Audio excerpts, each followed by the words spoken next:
A middle-aged man was out fishing one day, so as he starts reeling in this fish he caught, it jumped off the hook and went right in his mouth. He started freaking out so bad trying to get it out, but somehow the fish made its way down his throat.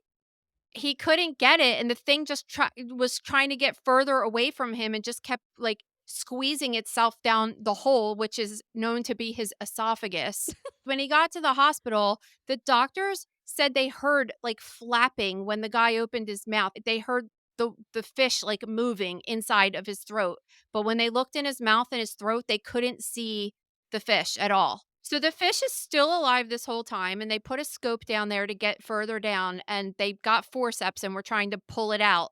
But the fish was like lodged in there. So finally they were like, okay, we need to do surgery and take this thing out. And when they examined him and they found this thing that was lodged in his larynx and his esophagus, it was the lining was all torn up because of the the sharpness of the fins of the fish, like, it wedged itself in there and the fins, like, cut itself along the way. So, they show a picture of what this fish looked like when they took it out, and you're looking at it like, "What the hell did these doctors do?" They almost stripped all of the meat off of the bone of this fish trying to get it out.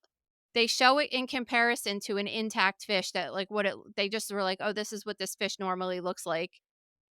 And listen, the guy was pretty fine, like, he had a little tear in his esophagus, he stayed in the hospital for a week and it healed, and he was released, and physically, he was fine.